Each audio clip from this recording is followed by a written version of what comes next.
just fill us in what you know of where this whole dispute is at, sort of particularly on the legal side of things? Oh, look, that's a view you'll have to get off our lawyers. It's pretty clear from that demonstration, though, that the boys are determined, they're resolute, they believe they've got the high moral ground, and so does everyone here today. They've done nothing wrong, these guys. They've been sacked for being in a union. Simple as that.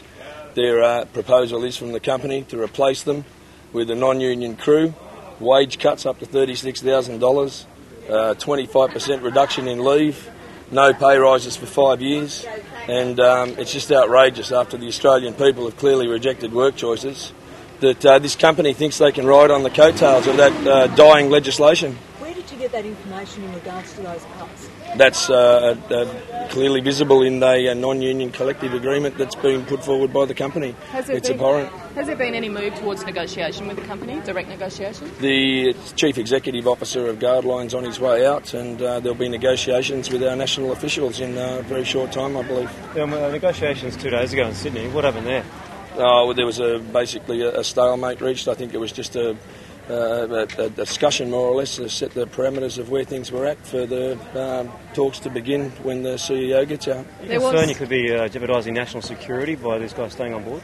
No, they're not jeopardising national security. I'll tell you what's jeopardising national security. It's a foreign company engaged in border control, bringing foreign nationals in to hand our border control over to foreign seafarers who haven't been checked, quite possibly with the same stringent security checks that these guys have. These guys have been through ASIO and federal police checks, and the bottom line here is this crew has been sacked because they're members of a union. Is there an onus on the federal government, though? I mean, despite of what the wages are, that the federal government really should be ensuring that these companies provide proper security, and therefore it's perhaps not such a union issue? Oh, well, it's a union issue when people are sacked because they're in a union and have massively reduced lower wages foisted onto them because work choices is being used by a company who obviously doesn't realise there's a change in the landscape in this country. So you've actually seen a contract which says they will lose $36,000? Absolutely. Isn't the company right, though? They did have the chance to apply for the new jobs. Why didn't they? Absolutely incorrect. At no stage were any of this crew offered a job. They were not offered a job. There was no expression of interest given to any of these crew members about re-engagement. Are you hoping the big boss from the UK will come up here to Darwin and try and speak to these guys? No, well, quite frankly, I prefer the big boss from London to go and meet with our... It would be better if the big boss from London came out and met with our National Secretary and our union officials in Sydney in the National Office and give these guys a collective agreement that they deserve and restore their democratic rights.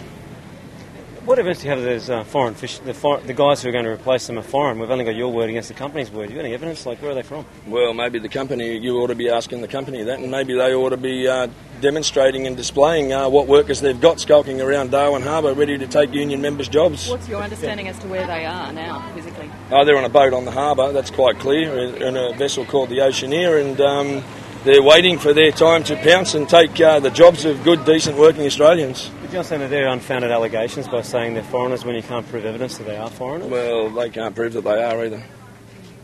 You know, there are foreign nationals on board this vessel now. We've seen over a 12-month period this company systematically remove Australian officers and engineers and replace them with foreign officers and engineers.